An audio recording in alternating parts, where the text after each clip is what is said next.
dapat si Brother Mario. Okay. Brother John, nire-record mo yan?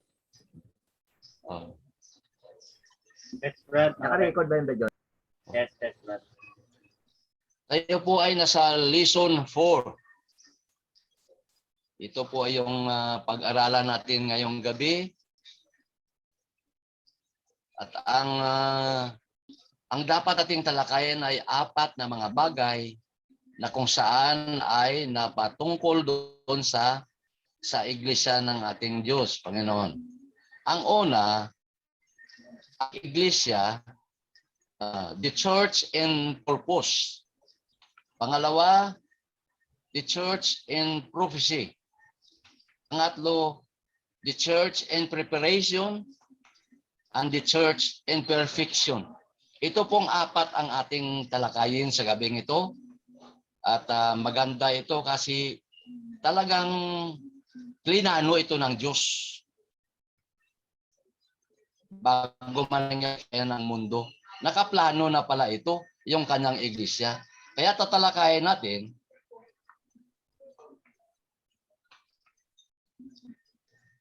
introduction. Patuloy pa rin tayo na hinahanap natin yung kaisa-isa at ang tunay na iglesia at tinitingnan natin ang kanyang pinanggalingan.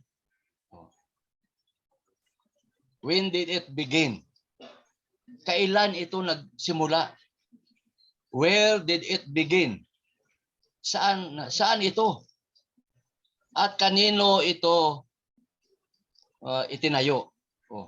By whom was it established? Kaya pag-aralan natin yan. Kasi ito tayo ngayon sa iglesia na hinahanap natin. We shall learn 4 things about the beginning of the church. 4 ang pag-aaralan natin sa lesson 4 na ito.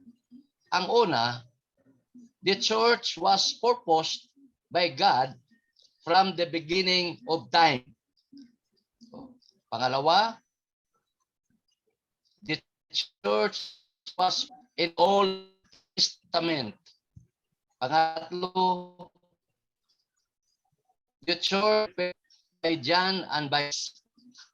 At ang pang-apat, church came in perfection on Pentecost following the resurrection and ascension of Christ. Kaya ito na, talakayan natin ito.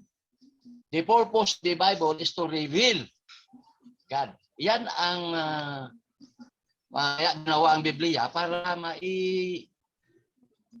mayroon tayong to reveal God. Ano natin sa ipaliwanag ang kanyang katuyuan para sa atin. At ito ay hinulaan na ni Isaiah. Maging si Daniel, hinulaan ito. Maging si Joel. Marami mga propeta ang naghula nito. Na ang iglesia nito ay darating. At may paghahanda ito. Inihanda ito ni Juan Bautista at saka ng ating Panginoong Hesus. Bago dumating ang Panginoon, inihanda na ito ni Juan na may darating na iglesia na dapat nating hanapin sa banal na kasulatan. Ito ba ay perfectong church o iglesia? Kasi marami nagtatanong. Ito ba ang perfect church? Tungayan natin ito kung ito'y totoo. Itong sinabi ng ating Panginoon. And I tell you that you are Peter, and on this rock I will build my church, and the gates of death will not overcome it. Perfect ito kasi ang Panginoon ang nagsabi. Di ba? Upon the confirmation of Peter, nagsalita ang Panginoon na sa batong ito ay itatayo ko ang aking iglesia. Kaya perfecto ito. Dahil si Kristo ay Diyos at perfecto. Walang nakita tayong bahid, na kasalanan sa kanya. Kaya kung siya ang nagtayo nito, ang iglesia nito ay perfect. Perfect. Walang bahid, walang dungis. Ito ang the perfect church kasi sinabi niya at sinasabi ko naman sa iyo, Pedro, na sa ibabaw ng batong ito ay itatayo ko ang aking iglesia. At ang mga pintuan ng Hades ay hindi magsisipanaig laban sa kanya. Kaya this is the perfect church. Dahil ang Panginoong Hesus ang nagtayo nito. Kaya masabi natin na totoo at ito ay nasusulat sa banal na kasulatan.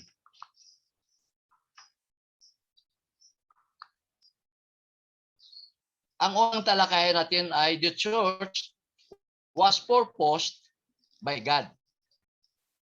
May tinutukoy dito ang ating Panginoon. Mayroon siyang dahilan kung bakit ito ay kanyang itatayo. Itong ating pag-aaralan, tayo na membro ng church o sa Church of Christ ay pinili na tayo ni Kristo. Before the foundation of the world, kalahin mo yan? Pinili na pala tayo bago yalalangin ang tao. Mayroon pala siyang plano. Sa Efeso 1:4, mabasa natin dyan. Nakasulat sa Biblia yan. Now we were chosen people before the foundation of the world. Hindi pa itinatag ang mundo. Napili na tayo. Napakaswerte natin na napili na tayo ng Diyos. Kaya mo, hindi pa tayo ginawa. Kaya nakamapalakin. Ang iba, sinasabi na ang foundation of the world refers to the beginning of the Christian age. Hindi. Kasi ang foundation of the world, time began during the creation. Yun ang foundation of the world. May tatlong dispensation tayo. Yung the patriarchal, Mosaical, and the Christian age. Kaya sa huli na tayo, Christian age. Doon ang foundation ng kanyang iglesia. It is parallel with eternal purpose. Ito ay isa rin ito sila doon sa Efeso 3:11 na sa pamamagitan ng iglesia maipahayag ang magandang balita o ang iglesia na ito na itatayo ng ating Panginoon. Nakaplano na pala ito. Si Pedro nagbigay ng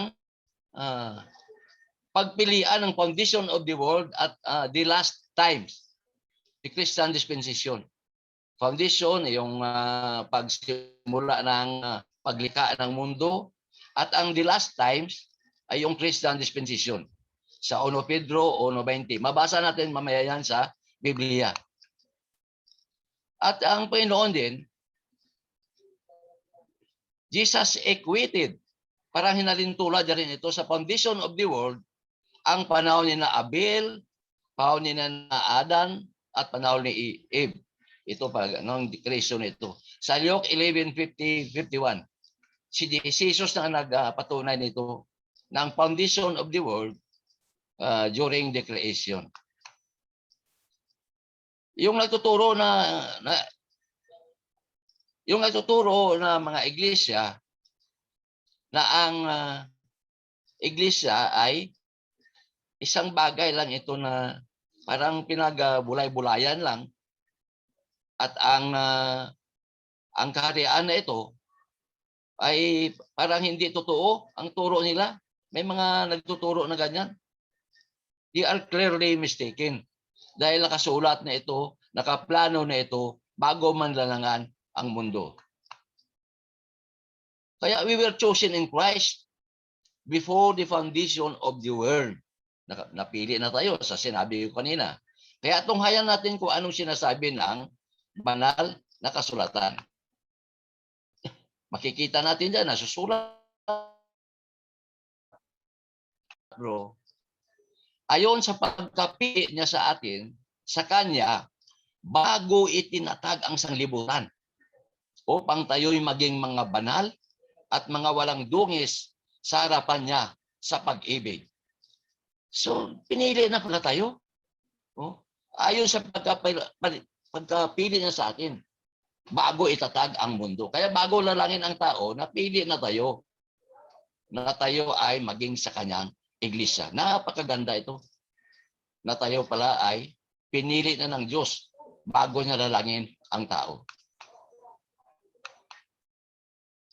At sa Efesio 3, 10 hanggang 11, sinasabi, upang ngayon sa pamamagitan ng iglesia, iglesia ito, the church is a part of salvation.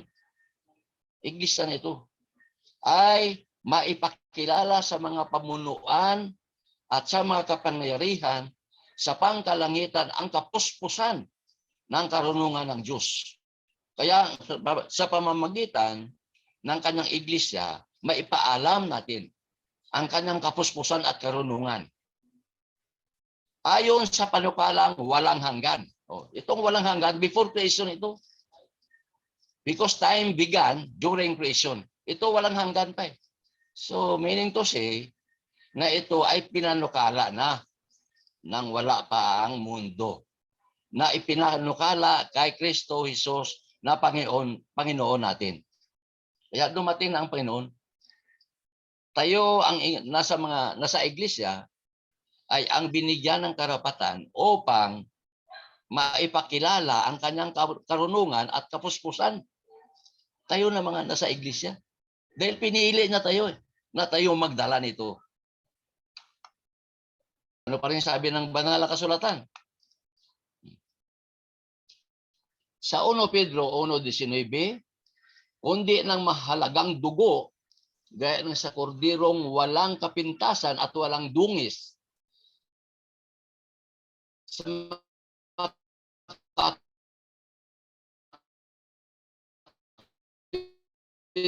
bagay ang dugo ni Kristo na nakikilala nga ng una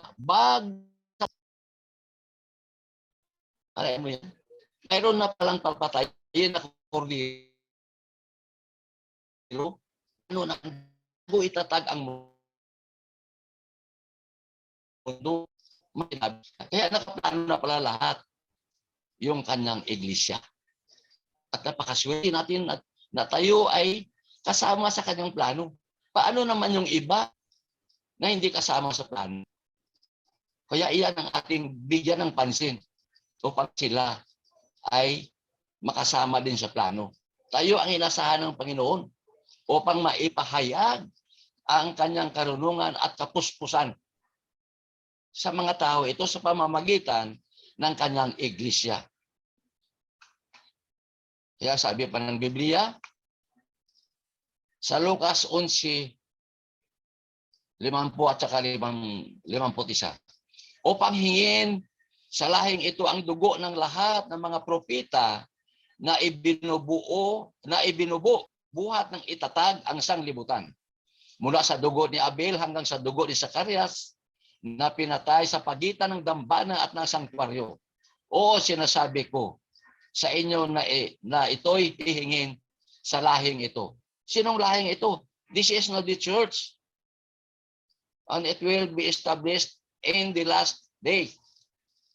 Yun sa araw ng Pentecost. Ito ang katuyuan ng Diyos. This is the purpose of God to His church. The church was prophesied in the Old Testament. Nahulaan na ito bago malang itinatag doon sa araw ng Pentecostes. Hinulaan na ito na mayroong itatayo. Kaya it was prophesied in the Old Testament. God promised David he would place David's son on his throne. 2 Samuel 7:12-13 and Acts chapter 2 verse 29 up to 30. Promisa na ito kay David. Si Propeta Joel, promisa doon nangako na ang darating ang Espiritu ng Diyos. Joel 2:28 hanggang 22. Hinulaan niya rin ito. At ang the Spirit will be poured out afterward in the last days. Makita natin dyan. Sa Joel pa rin, 2:28 and Acts 2 verse 17.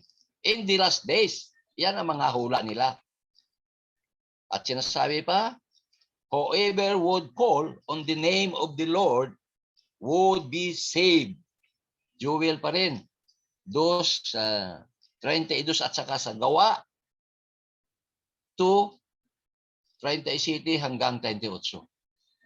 Yung sa first sermon of Peter on the day of Pentecost. Isaiah foretold the building of God's house. So, hinulaan na rin ito ni Isaiah. Sa Isaiah 2,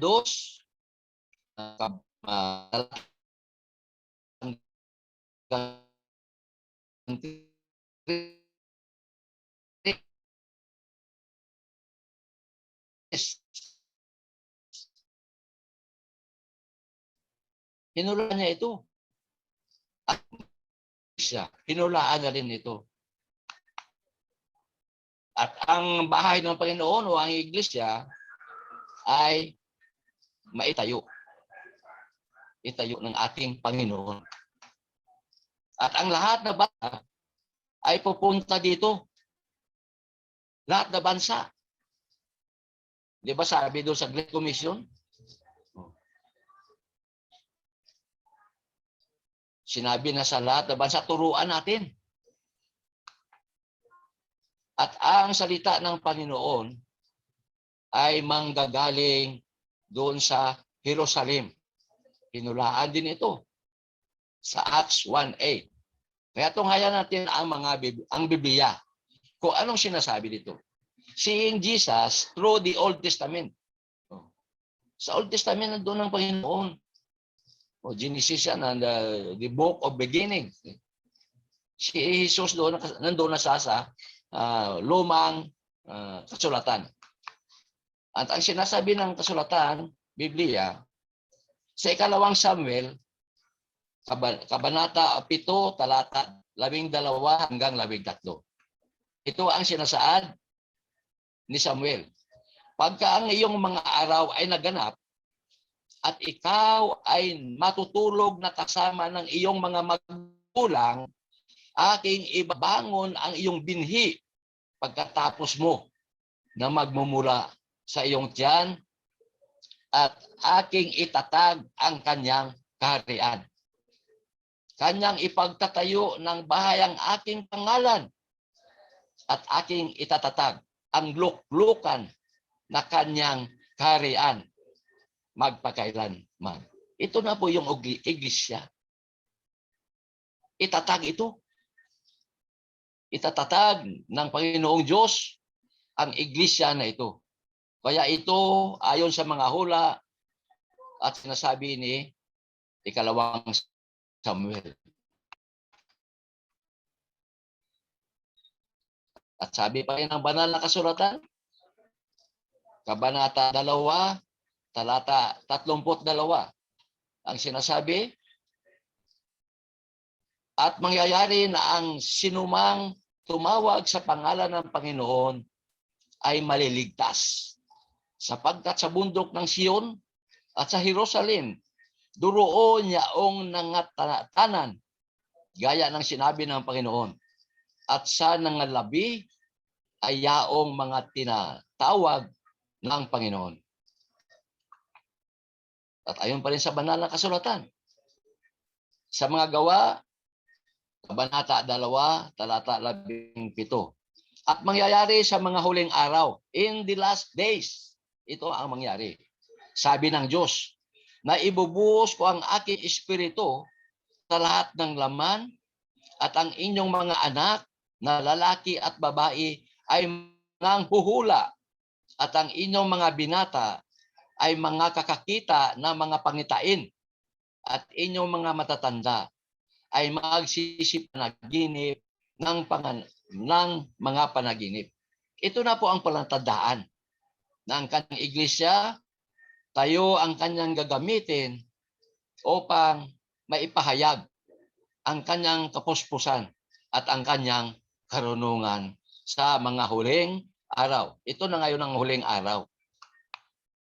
Sabi pa rin ng Biblia, Isaias 2:1. Ang salita na naalaman ni Isaias sa anak ni Amos tungkol sa Huda at Jerusalem at mangyayari sa mga huling araw na ang bundok ng bahay ng Panginoon ay matatagtok ng mga bundok at magiging at lahat ng bansa ay magsisiparoon doon. Ito na po ang hula ng iglesia na maitatag doon sa taas ng bundok para makita ng lahat. Ang bundok na yon kung saan ang ating Panginoon ay ipinako at ang kanyang dugo yung bumili ng kanyang iglesia. Kasama ng ating mga kasalanan na kanyang itinubos. Ayon pa rin sa banal na kasulatan, sa mga gawa 1:8, datapwat, tataglayin ninyo ang pangyarihan pagdating sa inyo ng Espiritu Santo at kayo'y magiging mga anak ko, magiging saksi ko sa Jerusalem at sa buong Judea at Samaria at hanggang sa huli-hulihang hangganan ng lupa. Ito lang sinasabi. Hanggang sa nakaabot na ngayon dito sa atin, sa Pilipinas. Dahil hanggang sa kahuli-hulihan ng lupa. Ang kanyang salita at ang kanyang kapangyarihan ay kailangan malaman ng buong sanglibutan sa pamamagitan natin. Ito ay mula sa Jerusalem. Doon ito nagsimula. Kaya napag-aralan natin ang originality ng church. Si Daniel ay kanyang binigyan ito ng interpretasyon, yung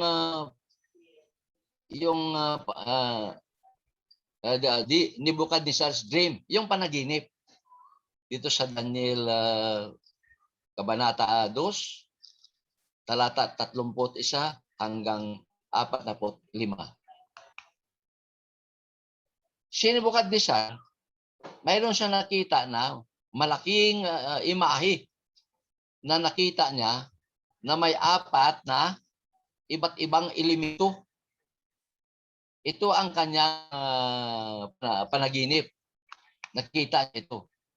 Ang ulo ay ginto at ito ay represented Babylon. Ito ay para sa Babylonia. Ang kanyang dibdib at ang kanyang bisig ay pilak o silver. Ito naman ang represented the Medo-Persian Empire.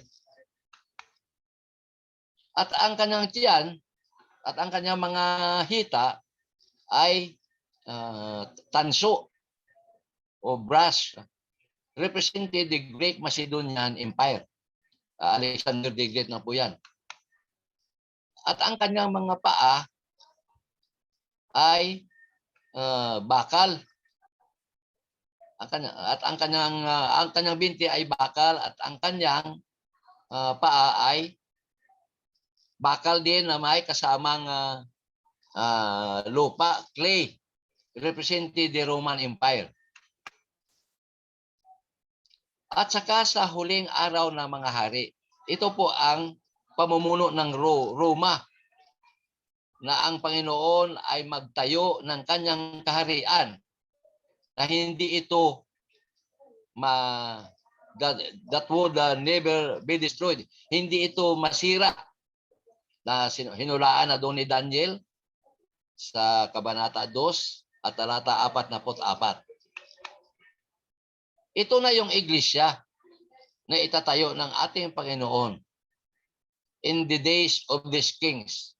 In last day na ito, yung mga sa Roma, sira na po ito. Kaya ang sabi ng banal na kasulatan sa Daniel 2, verse 44, at sa mga kaarawan ng mga haring yaon ay maglalagay ang Diyos sa langit ng isang kaharian na hindi magigiba kailanman. o ang kapangyarihan man niyaoy iiwan sa ibang bayan, kundi puputol-putulin at lilipunon niya ang lahat na karyang ito. At siya ay lalagi magpakailanman. Ito na po yung ang panaginip ni Nebuchadnezzar. Alam natin yung ulo ay ginto. Panahon ng mga Asiryo, Babylonian, monarchy. Yung kay Haling Nebuchadnezzar sa Babylon yun. At makita natin dito yung pilak, braced and arms of silver, Medo-Persian Empire. Yung the bear, oso. Sa panahon ni Cyrus and Darius. Panahon nila yan. 638 BC pa yan. At ang pangatlo, yung tanso, Billy and ties of brass, Greco o Greek Macedonian kay Alexander na ito. Sa kanya na ito pananakop. Alexander the Great. Nakita natin dyan. At sa panahon ng 331 BC. At ang Leagues of Iron, the Great Roman Empire, the Dragon, panahon na ito na mga Caesars. Sila na po ang sumasakop nito. Ito ay 160 BC. Ngayon, ang paa at ang mga daliri, ito na po ang part iron and part clay, Kingdom of the Ten Toes. Ito sila, mabasa natin. Italy, France, England, Belgium, Holland, Portugal, Russia, Austria, Spain, and Greece. Ito ngayon ang nasa kanyang diri sa paa. Ito ang panaginip ni Haring Nebuchadnezzar. Na binigyan naman ito ng hula ni Daniel. Kaya makita natin dito, may anim na bagay tayo na makita sa darating na kaharian ng ating Panginoong Hesus. Ang una, ang anak ni David ay uupo sa trono ng walang hanggang kaharian. Ito na po ang ating Panginoong Hesus na hinulaan doon kanina. Ang pangalawa, ang Espiritu ng Diyos ay ibuhos doon sa mga apostoles. Yun ang beginning of the church. Doon na po nagsimula. At ito ay mangyari sa mga huling araw. Christian dispensation. Ayon sa hula, at ito ang maghahari dito ay ang mga Roman rulers, yung mga Caesar. Sa panahon nila, itong iglesia na ito ay maitatag. At ang kaligtasan ay maging sa lahat na tumatawag sa ating Panginoong Hesus. Umpisa na ito ng kanyang iglesia. Kaya ang salita ng Diyos ay magmula doon sa Jerusalem. Tama po ito kasi yan ang sinabi ng Panginoon sa mga Gawa 1:8. At tayo ang maging saksi dito sa mga huling araw. Doon po galing sa Jerusalem ang kanyang salita o ang kanyang iglesia. Doon po itinatag sa Jerusalem, 33 AD. Kaya nakita natin dyan na si Maria maglilihi ng isang anak at tawagin ang kanyang anak na Emmanuel. Ibig sabihin, ang Diyos ay kasama natin. Kaya ito ang natupad na mga hula doon sa Lumang Testamento tungkol sa ating Panginoon at tungkol sa kanyang iglesia. Ang pangatlong talakayan natin, ang iglesia ay inihanda ni Juan Bautista at ng ating Panginoong Hesus. Si Juan Bautista ay pinalaganap niya ang kaharian ng ating Panginoon ay malapit na. Makita natin diyan sa Mateo 3, talata 1 at 2. Yan ang sinabi ni Juan Bautista. Siya ang nagsabi na magsisi na kayo dahil ang kaharian ng Diyos ay malapit na. Is at hand, very near. At saka si Juan din ang naghanda ng daan ng ating Panginoon. Makita natin dyan. May nakasulat na mga sitas. Inihanda niya ang daan ng ating Panginoon. At si Juan ay wala sa kaharian. Kaya hindi ito naitatag sa kanyang panahon. Dahil di ba pinatay na siya? Wala na siya rito sa pagtatag ng kaharian. Hindi na siya kasama rito. Pagkatapos patay nang pinatay na si Juan, si Panginoong Hesus na ngayon ang nangako na itatayo niya ang kanyang iglesia. Kaya ito ay iglesia ay hindi na itatag sa panahon o ministeryo ni Juan. Doon sa Mateo 14, 1:12 at Mateo 16:16. Si Jesus ang nagpasimula ng kanyang ministeryo. Ang sabi niya, magsisi, for the kingdom of heaven is at hand. Kaya sabi niya, magsisi kayo. Dahil alam ng Panginoon na ang tao ay maging makasalanan. Alam na yan bago pa ginawa ang tao, alam niya na magkasala ang tao. Kaya itinuro, magsisi ka agad. Hindi niya itinuro ang bautismo, kundi magsisi ka muna. Kasi ang kaharian ng langit ay malapit na. Yan ang unang turo niya, ang pagsisisi. Sa Mateo 4:17. Tinuruan niya kanyang mga disipulo para ipanalangin itong madali na kaharian. O for the coming of the kingdom, sabi niya, ipanalangin niyo ito. Doon sa Mateo 6, excuse me. Tinuruan niya kanya mga alagad. At sinabi niya ito sa kanyang mga contemporaries o kanyang mga kasamahan na ang kanyang kaharian ay maging buhay hanggang sa dumating ito. Sa Mark 9:1, sinabi niya yan. Kaya tunghayan po natin ang banal na kasulatan. Anong sinasabi dito? Mateo 3:1, at na mga araw na yaon ay dumating si Juan Bautista na nangangaral sa ilang ng Hudiya na nagsasabi, mangagsisi kayo sapagkat malapit na ang kaharian ng langit. Ganon din ang tinuro ni Juan, magsisi dahil malapit na ang kaharian ng langit. Ang sinabi ng banal na Mateo 17.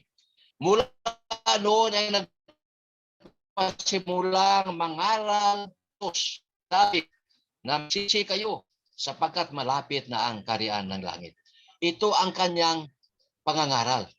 Simulang pangangaral, ang pagsisisi. Dahil alam niya na ang tao ay talagang maging makasalanan. Kaya sinabi niya nga, magsisi kayo sapagkat malapit na ang kaharian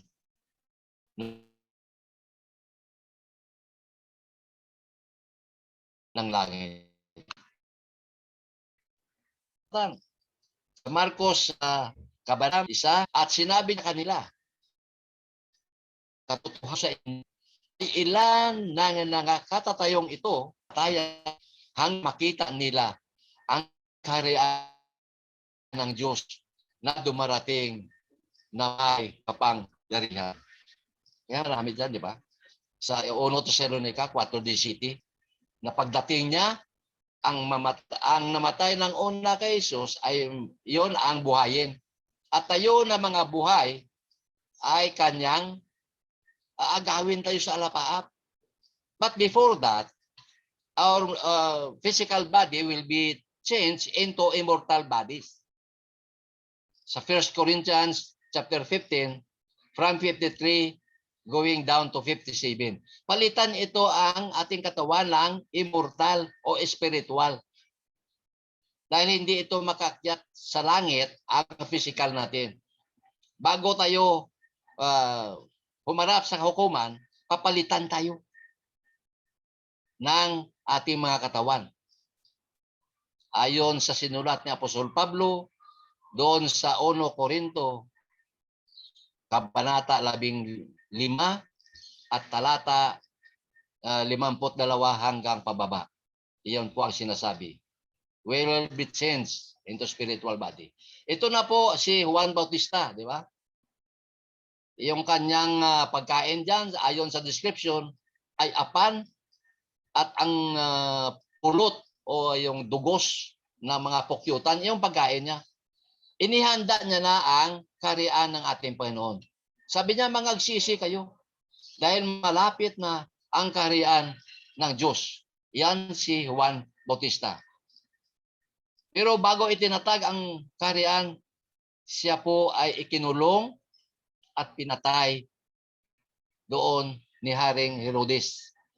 Dahil doon sa utos ng ina na si Herodias na kung ano ang kanyang hingin, sabi ni Herodes, ibibigay niya. Ang hiningi, sabi ng ina, kunin mo, hingin mo sa hari ang ulo ni Juan Bautista. Kaya nanlumong hari, kaso nangako siya, kaya pinatay si Juan Bautista at nilagay doon sa kanyang ulo. Kaya doon, si Juan Bautista ay hindi nakaabot sa pagtatag ng iglesia ng ating Panginoon. At ito ay pinagpatuloy ng ating Panginoong Hesus. Within 3 years of ministry, together with disciples, itinuro niya ng taon kaharian na ito. Nasabi ng Panginoon, ang kanyang unang aral, mangagsisi kayo dahil malapit na ang kaharian ng langit. Mateo 4:17. Kaya iba dyan, naniwala ang iba, hindi. Kaya may plano na rin ang Panginoon sa mga tao na hindi naniniwala. Na kung sila ay mangagsisi, kaya sabi niya, magsisi kayo. Dahil alam ng Panginoon na sa mga tao na kanyang pinag-aralan, lalo na yung mga eskriba at mga Farisiyo na mga hypocrites, hindi naniniwala yan. Pero gusto ng Panginoon na sila iligtas. Kaya may ginawa na sila na plano upang iligtas ang sanglibutan.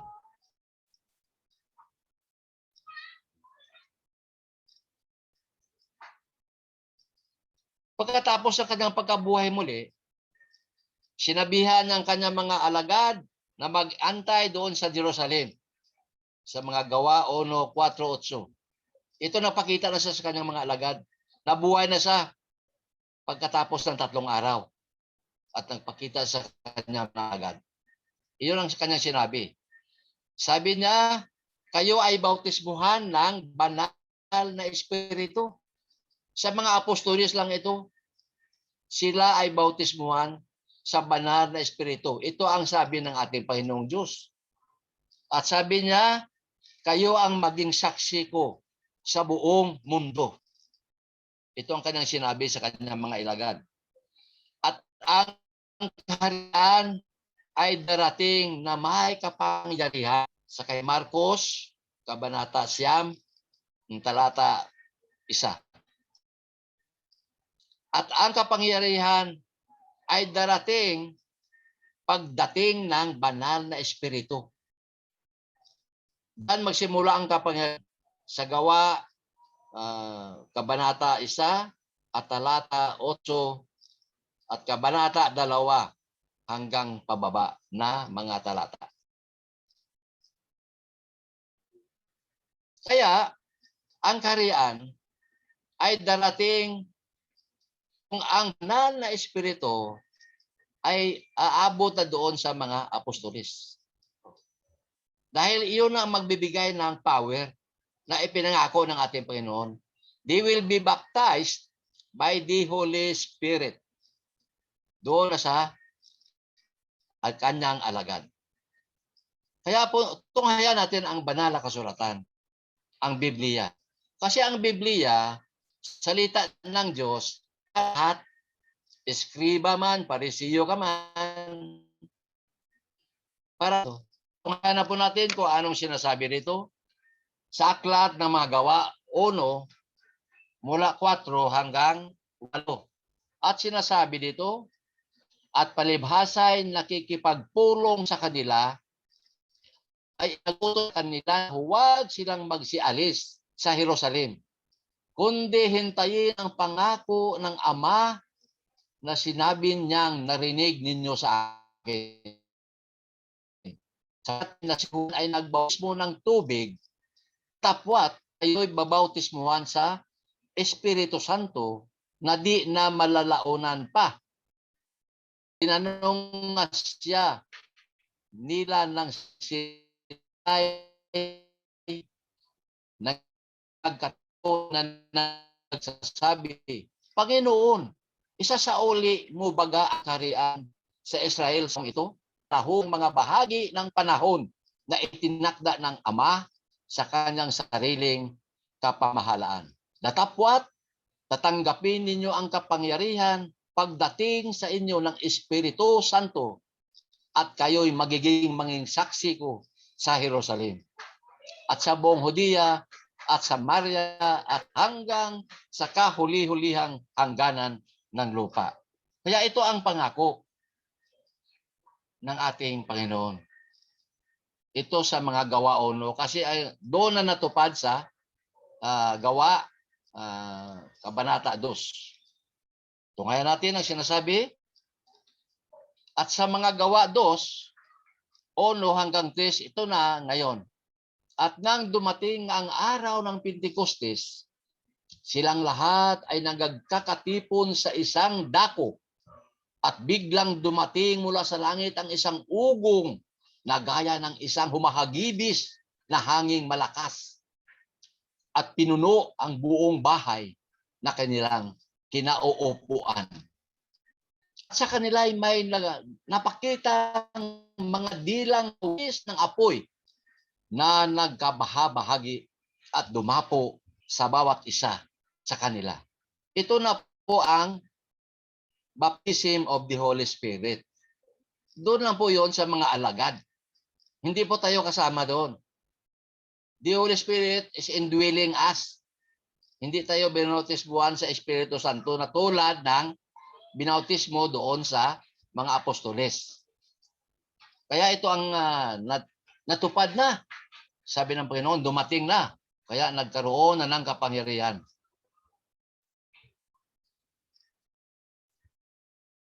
Kaya pang-apat na talakayan natin, ang pang-5, ang iglesia dumating sa perfection on Pentecost. Dumating na perfect na siya. Talagang walang bahid na dungis ito, kundi perfecto. Ang sabi dito, ang lahat na hula tungkol sa pagdating ng iglesia ay natupad sa araw ng Pentecostes sa mga gawa 2. Doon na natupad ang kanyang iglesia. At ito ay nasa mga huling araw. The Christian Dispensation. Hinulaan din ito ni Propeta Joel sa Kabanata 2, talata 28, at saka doon sa mga gawa, Kabanata 2, mula 16 hanggang 17. Hinulaan na ito, in the last days, the Christian Dispensation. At ito ay panahon ng pamumuno ng mga Romano, sina Julius Caesar, Augusto Caesar, marami sila. Doon sa Daniel, hinulaan niya ni Daniel, Kabanata 2. At saka sa Lucas, makikita, mababasa natin yan mamaya sa banal na kasulatan. At ito ay magmula sa Jerusalem. Ito ang pinagmulan ng iglesia. Doon sa Jerusalem. Sa Joel, Kabanata 2, talata 32, tsaka si Isayas. Inulaan ito. Kabanata 2, mula talata 1 hanggang 3. At ang banal na espiritu ay ibuhos doon sa mga alagad. Inulaan din niya ni Joel, Kabanata 2, talata 28, at kay Marcos, inulaan din yan. 9:1 at saka kay Lucas, maraming hinulaan dyan, 24:49, tsaka sa Acts 1:8, na sabi na darating ang banal na espiritu at doon kayo magkaroon ng kapangyarihan. At dito naganap sa mga Gawa 2, dito naganap ang kapangyarihan, ang pagdating o pagbaptismo ng banal na espiritu sa mga alagad. Kaya doon sa Gawa 2, dumating ang banal na espiritu. Doon na nagsimula ang iyong nagsakawangis ng dilang apoy, iyon na po ang banal na espiritu na ipinangako ng Diyos Ama at sinabi rin ng Panginoong Hesus na darating ang banal na espiritu. Kaya tunghayan natin ang banal na kasulatan. Sa mga Gawa 2:16 hanggang 17, ito. Datapwat ito yaong sinalita sa pamamagitan ng propeta Joel at sa 17, at mangyayari sa mga huling araw, in the last days, Christian dispensation, mangyayari ito. Sabi ng Diyos, na ibubuhos ko ang aking espiritu sa lahat ng laman. Lahat ng laman. Makasalanan ka man o makatarungan, lahat, basta lahat. The whole world. At ang inyong mga anak na lalaki at babae ay manganghuhula. At ang inyong mga binata ay mga kakakita ng mga pangitain. At ang inyong mga matatanda ay magsisipanaginip ng mga panaginip. Kaya ito na ngayon ang tinatawag na huling dispensasyon o the Christian age. At ito ay ibubuhos sa lahat ng laman o sa lahat ng tao sa sanglibutan. Ibubuhos ito para sa kaligtasan ng lahat. At sabi pa rin ng banal na kasulatan, Lucas 2:1-2, mangyari ng mga araw na yaon na lumabas ang isang utos mula kay Augusto Cesar. Ito na sa the reign of Roman, na magpatala ang buong sanglibutan. Ito ang unang talaang mamamayan na ginawa ng si Quirino ay gobernador sa Syria. Kaya natupad yung hula na mangyayari ito sa mga huling araw ng iglesia ng ating Panginoon ay matatag. Kaya nangyari na ito dahil dumating ng ating Panginoon. Ano pa ang sinasabi ng banal na kasulatan? Sinasabi niya rito, Isaias 2:1. Ito yung hula ni Isaias. Ang salita na naalaman ni Isaias na anak ni Amos tungkol sa Huda at Jerusalem at mangyayari sa mga huling araw na ang bundok ng bahay ng Panginoon ay matatatag sa taluktok ng mga bundok at magiging mataas sa mga burol. Ang lahat ng bansa ay magsisiparoon doon. Doon na itatag ang kanyang kaharian. Doon na naitatag ang iglesia ng Panginoon. Ayon sa hula ni Isaias, natupad doon sa mga Gawa 2. Ano ang sinasabi ng lahat? Sabi pa rin ng mga Gawa 2:3-4. At dito sabi, at sa kanila ay may napakitang mga dilang kawagis ng apoy na nagkabahagi at dumapo sa bawat isa sa kanila. At silang lahat ay nangapuspos ng Espiritu Santo at nangagpasimulang magsalita ng iba't ibang wika ayon sa ipinagkaloob ng Espiritu na kanilang salitain. Kaya dumating na doon, Bank of the Holy Spirit, na kung saan sa iba't ibang salita ang kanilang sinasabi. Dahil sa araw ng Pentecostes, ang daming tao. May taga iba't ibang lugar na nakikinig kung saan sila galing. Kaya iba't ibang salita ang ibinigay ng Espiritu Santo na kapangyarihan sa mga alagad.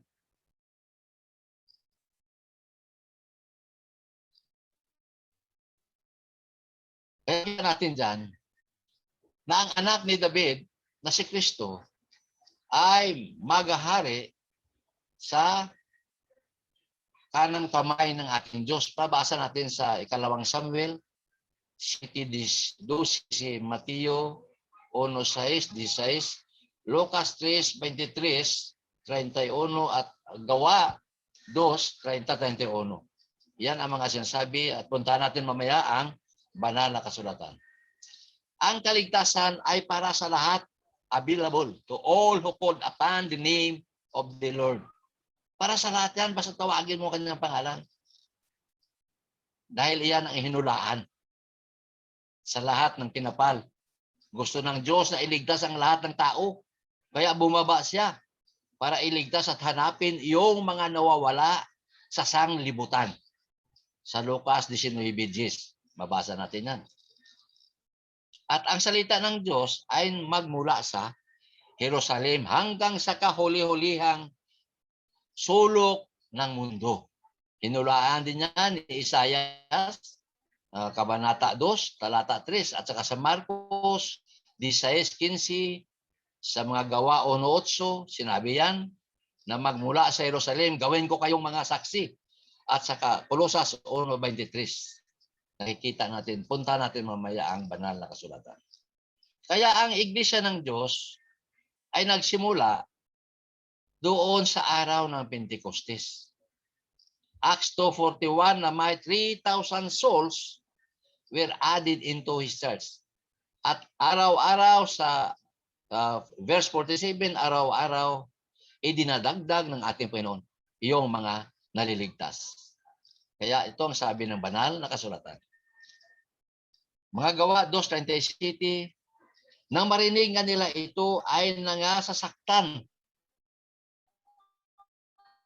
ang kanilang puso kay mga apostol. Mga kapatid, anong gagawin namin?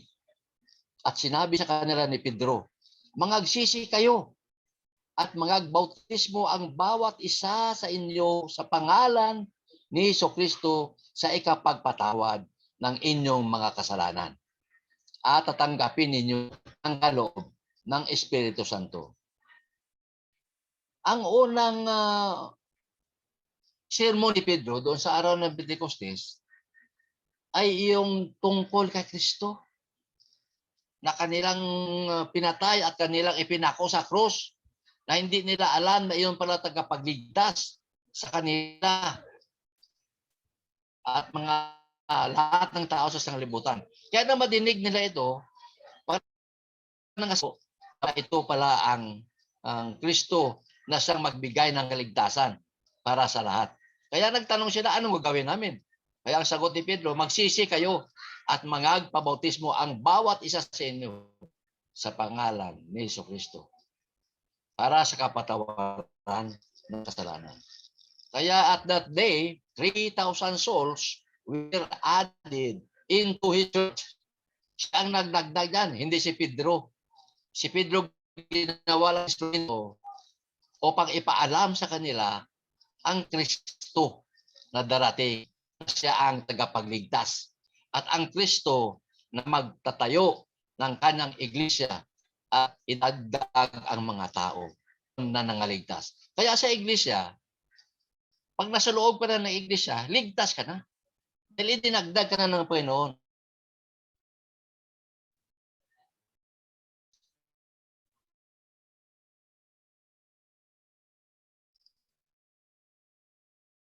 Ang problema kung ipanasita sa kaya kung ano ang sabi ng hindi utos ng Panginoon, sundin mo. Sabi, magtapat ka hanggang kamatayan. at ibibigay ko sa iyo ang putong ng buhay. Pahayag, talata 2 at talata 10. Iyan ang sinasabi ng Panginoon. Hindi na pagkatapos mo bautismo, wala ka nang gagawin. Paano ka nga maligtas? Idinagdag ka nga sa kanang iglesia, wala ka man ginagawa. Ang kaligtasan ay hindi mapunta sa iyo, bawiin ng Panginoon yan. Dahil ang usapan dyan, magtatag ka o matapat ka hanggang kamatayan. Until you die, you have to be faithful into His church. Sundin mo ang kanyang mga kautusan o pag ang kaligtasan na kung saan na sa iglesia na ay hindi na mababawi sa iyo. Kung di sa iyo yan hanggang sa ikaw ay buhay. Ang kailangan.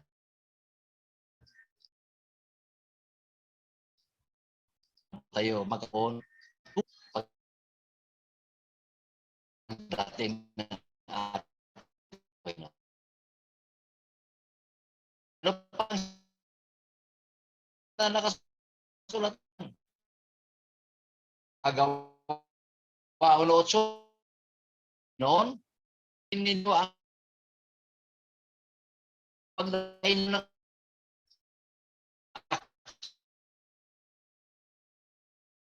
o di hanggang sa ang lupa dito ang lupa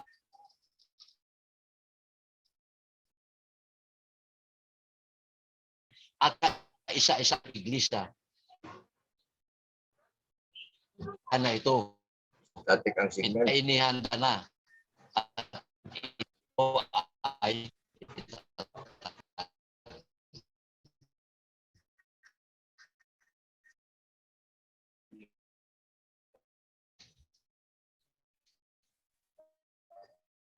ano pa rin ang sinasabi ng banal na kasulatan. Nasa Biblia lang yan. Hindi ito magsalita ko. Sa Gawa 2:1, yung nagsalita ng salita ng 1,000 souls were added into His church. Added to His church. Pa din, those city, nagtatamo ng ingap ng banagdag sa kanila ng Panginoon araw.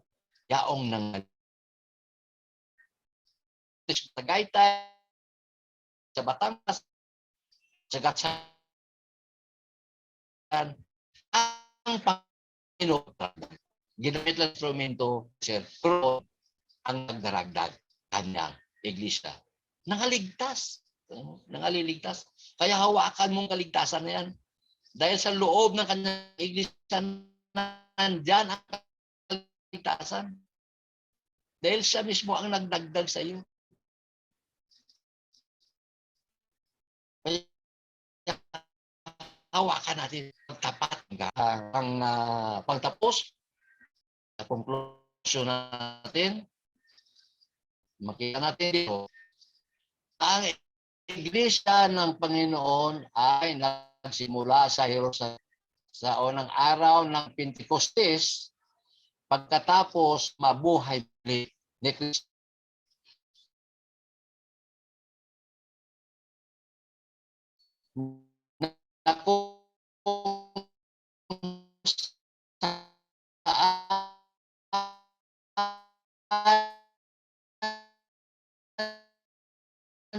May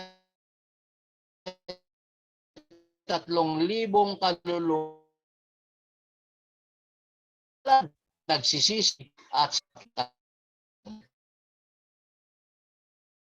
unang araw ng Pentecostes pagkatapos ng Kristo. Ito ang unang